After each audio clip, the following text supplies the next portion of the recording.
Bismillahirrahmanirrahim. Assalamualaikum warahmatullahi wabarakatuh. Salam sejahtera, shalom, om swastiastu, namo buddhaya, rahayu, rahayu, rahayu.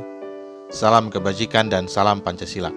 Selamat datang di video pembelajaran mata kuliah hukum pemerintahan daerah, di mana pada video pembelajaran kali ini kita akan membahas mengenai pemilihan kepala daerah atau yang disingkat dengan istilah pilkada. Sebelum saya membahas lebih jauh mengenai pemilihan kepala daerah, saya ingin mengawali ini semua dengan menyampaikan tujuan dari dilaksanakannya desentralisasi. Bahwa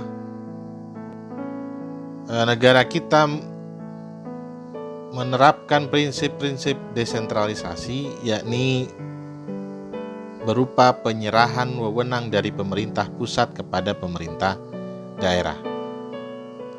Penyerahan wewenang yang sebagian besar wewenang yang dimiliki oleh pemerintah pusat kepada pemerintah daerah untuk mengurusi urusan pemerintahan di daerahnya masing-masing sesuai dengan karakteristik dan aspirasi masyarakat di daerahnya masing-masing. Tujuan dari desentralisasi ini adalah pertama, yakni tujuan politik. Bahwa desentralisasi ini diterapkan untuk mencapai tujuan politik, yakni agar terbangun infrastruktur dan suprastruktur politik di tingkat lokal menjadi lebih demokratis. Jadi daerah diberikan hak untuk membangun infrastruktur dan suprastruktur politik di tingkatan daerah mereka masing-masing, sehingga jalannya pemerintahan itu nantinya bisa lebih demokratis. Yang kedua adalah tujuan administratif, menciptakan birokrasi pemerintahan lokal yang mampu memaksimalkan nilai-nilai 4E, efektivitas, efisiensi, equality, kesetaraan, serta ekonomis. Dan yang terakhir adalah tujuan sosial ekonomi, meningkatkan kesejahteraan masyarakat secara keseluruhan agar menjadi lebih baik dibandingkan sebelumnya. Itulah tujuan dari dilaksanakannya desentralisasi. Pemerintah pusat memberikan wewenang yang begitu banyak kepada daerah, sehingga dari semua wewenang yang sebetulnya pada awalnya menjadi wewenang pemerintah pusat hanya mengambil 6 saja, 6 urusan pemerintahan. Sebagian besar kemudian diserahkan kepada daerah. Tujuannya apa? Tujuannya agar tercipta masyarakat atau tercipta pemerintahan daerah yang lebih demokratis. Tujuan politiknya. Tujuan administratifnya menciptakan birokrasi pemerintahan lokal yang efektif, efisien, equality, equity, kesetaraan, dan ekonomis. Juga untuk mencapai tujuan kesejahteraan masyarakat. Dengan diberikannya wewenang kepada daerah untuk mengurus urusan pemerintahannya masing-masing, diharapkan pemerintah daerah bisa menghadirkan kesejahteraan kepada masyarakat di daerahnya masing-masing. Lain halnya kalau kemudian urusan pemerintahan itu semua ada di kendali pemerintah pusat. Maka pemerintah pusat tidak sempat untuk mengurusi pemenuhan kesejahteraan kepada masyarakat di daerah karena begitu banyaknya dan kompleksnya kehidupan di daerah. Oleh sebab itu, dibagilah kekuasaan pemerintah pusat itu kepada pemerintah daerah, sehingga pemerintah daerah tertentu diberikan kewajiban diberikan kewajiban dan wewenang untuk memajukan kesejahteraan atau meningkatkan kesejahteraan masyarakat di daerahnya. Melalui wewenang yang dimiliki oleh pemerintah daerah, diharapkan mereka bisa menjalankan urusan pemerintahan di daerahnya masing-masing, ya, sesuai dengan karakteristik dan aspirasi masyarakat di daerah tersebut. Apa hubungannya tujuan desentralisasi ini dengan pembahasan kita pada hari ini, pada video pembelajaran kita kali ini, yakni pemilihan kepala daerah? Itu ada di kaitannya dengan tujuan politik. Menciptakan infrastruktur dan suprastruktur politik di tingkat lokal yang menjadi lebih demokratis. Salah satu bentuknya adalah terkait dengan mekanisme pemilihan kepala daerah, di mana dengan adanya desentralisasi, daerah diberikan hak untuk memilih kepala daerahnya masing-masing, tidak kemudian dipilih oleh pemerintah pusat. Sekali lagi, karena kewenangan, sebagian besar kewenangan itu sudah diberikan kepada daerah oleh pemerintah pusat, maka pemerintah daerah diberikan hak wewenang untuk menggelar pemilihan kepala daerah di daerahnya masing-masing. Inilah hubungan pembahasan kita mengenai pemilihan kepala daerah dengan tujuan dari diterapkannya prinsip atau asas desentralisasi. Berbicara mengenai pemilihan kepala daerah, ada sejarah panjang yang bisa menggambarkan bagaimana perjalanan pemilihan kepala daerah di Indonesia, kaitannya dengan mekanisme pemilihannya. Di mana sebelum reformasi, pemilihan kepala daerah itu lebih bersifat sentralistik, di mana yang memilih dan mengangkat kepala daerah itu adalah pemerintah pusat. Berbeda setelah reformasi, pasca reformasi itu, dengan diterapkannya otonomi daerah, asas desentralisasi di situ diterapkan, maka daerah diberikan kesempatan seluas-luasnya untuk menentukan siapa kepala daerah mereka masing-masing. Daerah diberikan kebebasan oleh pemerintah pusat untuk memilih sendiri kepala daerahnya. Nah, untuk lebih jelasnya saya akan coba bahas bagaimana sejarah pemilihan kepala daerah. Diawali dari berlakunya Undang-Undang Nomor 1 Tahun 1945, di mana undang-undang ini adalah undang-undang tentang Komite Nasional Daerah atau KND, yang ditetapkan pada tanggal 23 November 1945, di mana menurut Undang-Undang Nomor 1 Tahun 45 ini, bahwa kepala daerah itu diangkat oleh pemerintah pusat. Selain itu, kepala daerah juga memimpin Komite Nasional Daerah yang kemudian berubah menjadi Badan Perwakilan Rakyat Daerah (BPRD), di mana anggota BPRD ini atau KND ini adalah 5 orang. Kepala daerah memimpin KND atau BPRD yang berjumlah 5 orang sebagai penyelenggara pemerintahan sehari-hari. Jadi pada saat itu, menurut undang-undang ini, pemilihan kepala daerah tidak melalui proses politik atau tahapan sebagaimana lazimnya pemilihan kepala daerah yang saat ini ada, yang saat ini berlaku. Tidak melalui tahap pencalonan, tidak melalui tahap penjaringan, tidak melalui seleksi dan pemilihan, tetapi langsung pengangkatan dari pemerintah pusat.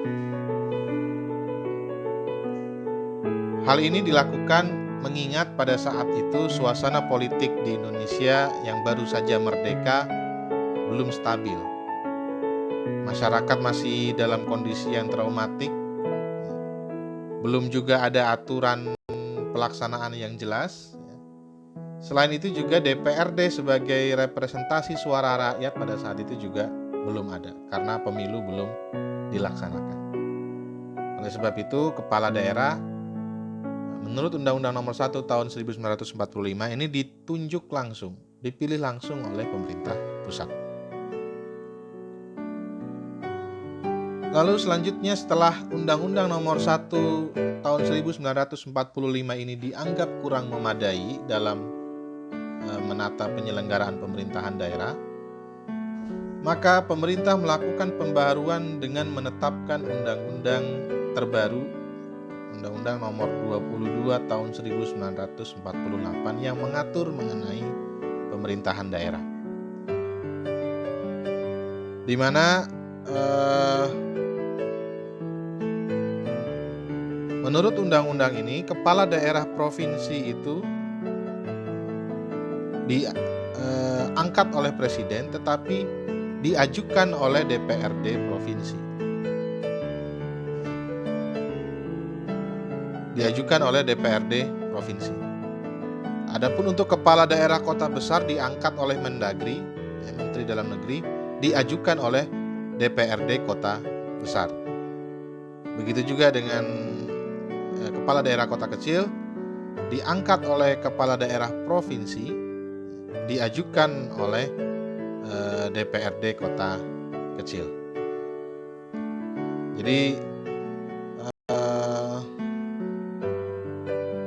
pemilihan penjaringan itu ada di DPRD, lalu kemudian diserahkan sekurang-kurangnya dua atau sekurang-kurangnya dua, sebanyak-banyaknya itu 4 calon diajukan oleh DPRD kepada presiden kalau untuk kepala daerah provinsi, diajukan kepada Mendagri kalau itu kepala daerah kota besar.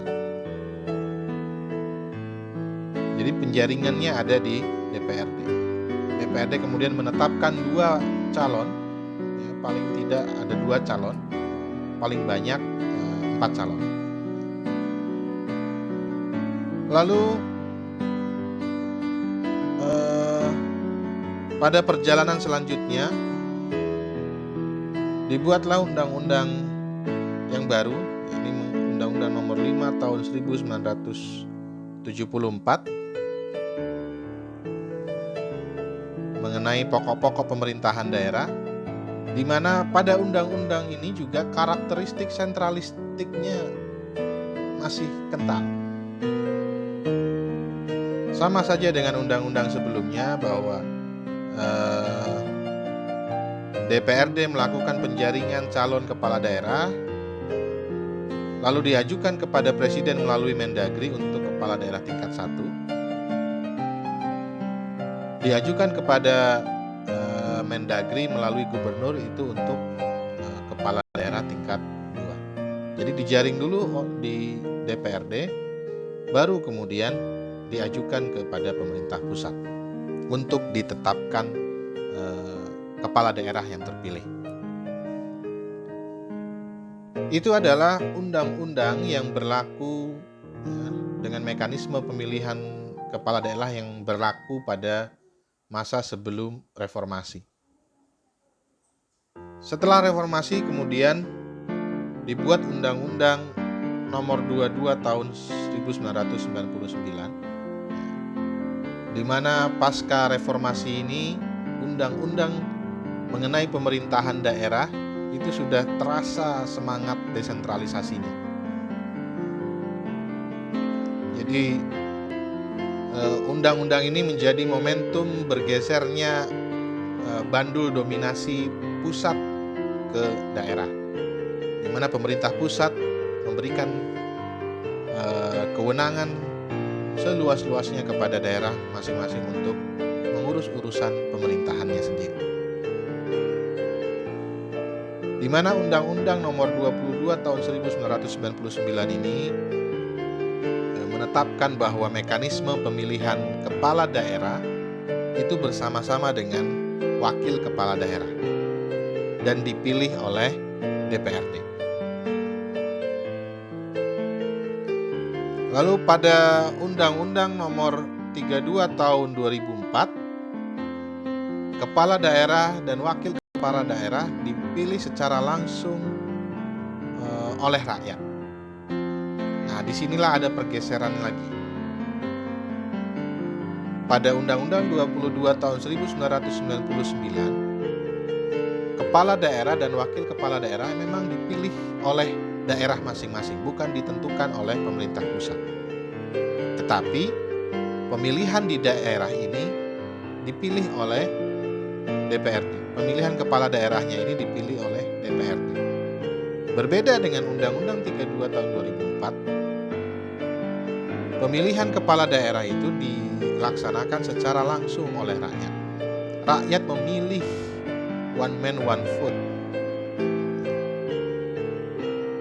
Rakyat secara langsung memilih siapa pasangan calon yang dia kehendaki. Di mana pemilihan dilakukan oleh KPUD, Komisi Pemilihan Umum Daerah, yang bertanggung jawab kepada DPRD.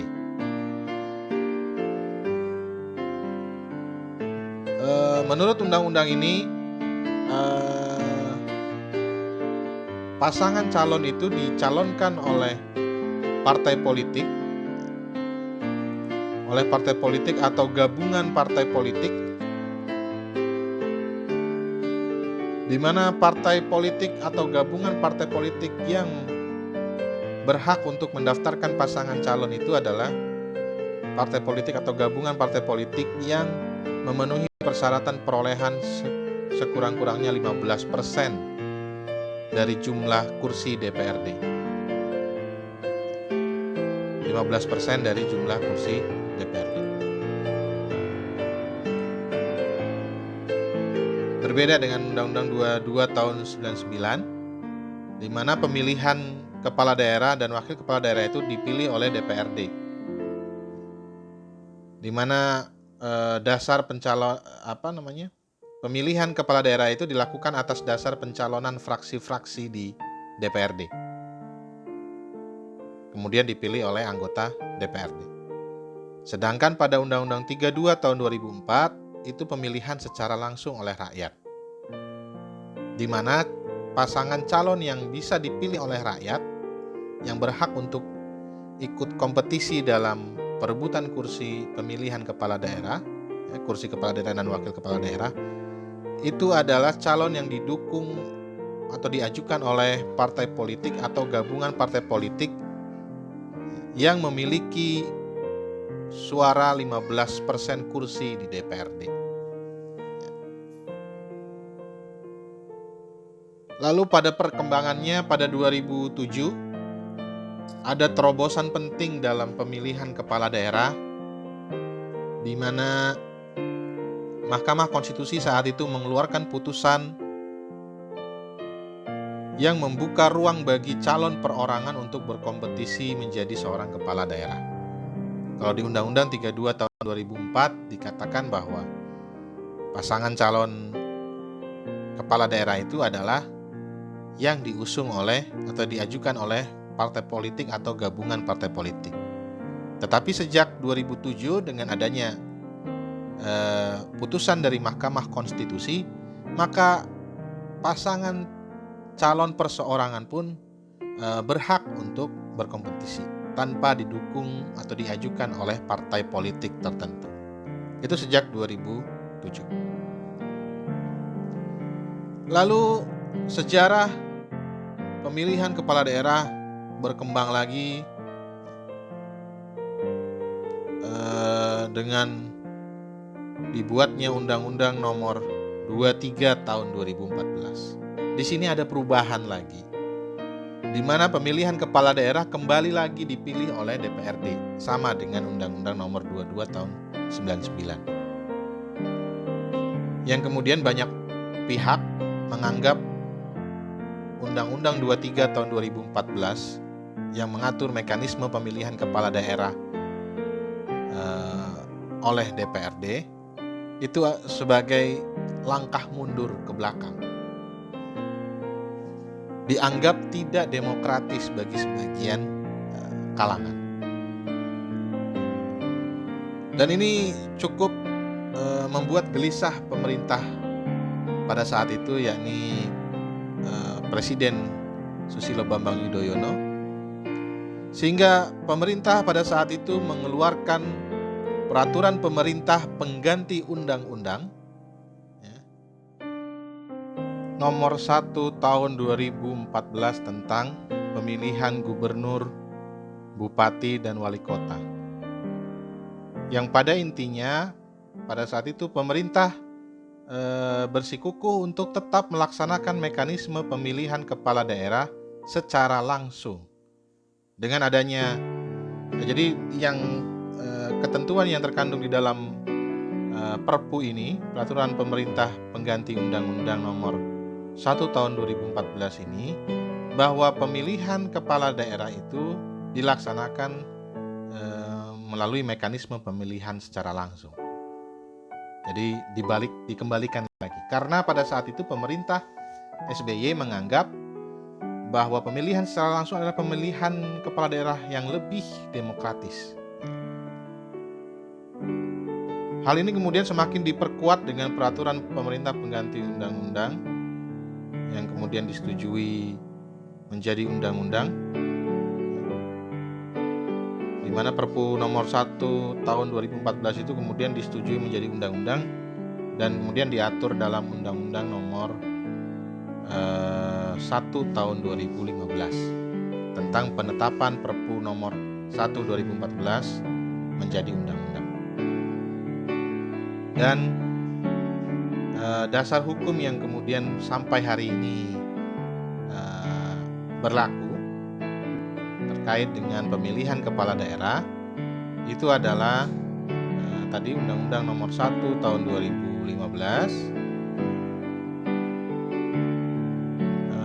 Undang-Undang nomor 8 tahun 2015 tentang perubahan atas Undang-Undang nomor 1 tahun 2015, lalu Undang-Undang nomor 10 tahun 2016 tentang perubahan kedua atas Undang-Undang nomor 1 tahun 2015. Jadi ada 3 undang-undang yang berlaku. Undang-Undang nomor 1 2015, Undang-Undang nomor 8 tahun 2015, dan terakhir adalah Undang-Undang nomor 10 tahun 2016. Ini adalah undang-undang yang menjadi landasan penyelenggaraan pemilihan kepala daerah. Jadi Undang-Undang 32 tahun 2004 mengembalikan lagi kewenangan pemilihan kepala daerah kepada DPRD.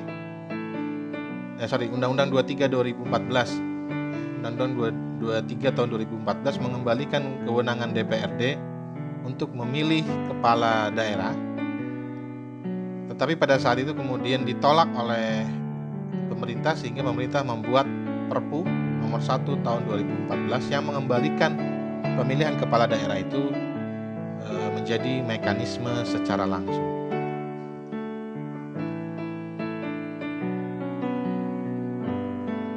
Jadi dari pembahasan tadi mengenai sejarah mekanisme pemilihan kepala daerah di Indonesia, bahwa pasca reformasi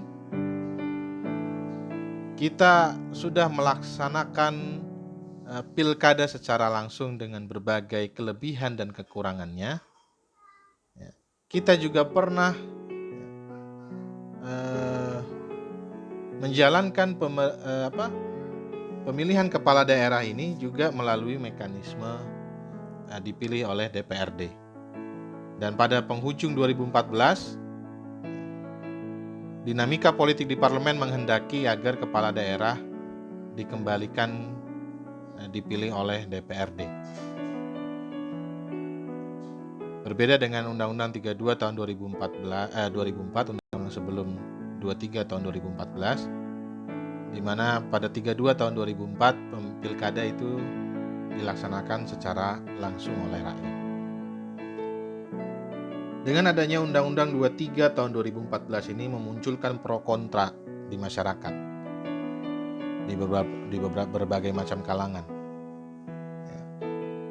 Dengan argumen yang sangat beragam, mulai dari efisiensi anggaran sampai isu perampasan kedaulatan rakyat.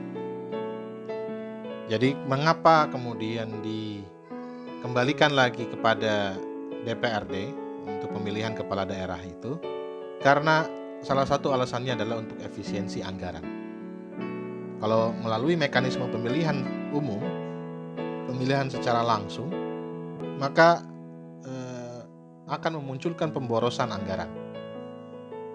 Sedangkan bagi yang mendukung pemilihan secara langsung itu berargumentasi salah satunya adalah mengembalikan kedaulatan rakyat sepenuhnya. Jika dikembalikan kepada DPRD, maka kedaulatan rakyat itu seakan dikebiri. Ada perampasan kedaulatan rakyat di situ. Tetapi saudara-saudara sekalian, bahwa kita kembalikan lagi kepada konstitusi kita, Undang-Undang Dasar 1945, di mana pada pasal 18 ayat 4 dinyatakan bahwa gubernur, bupati, dan wali kota itu masing-masing sebagai kepala pemerintahan daerah, provinsi, kabupaten, dan kota, dan dipilih secara demokratis. Jadi, konstitusi kita menghendaki bahwa pemilihan kepala daerah itu harus diselenggarakan secara demokratis.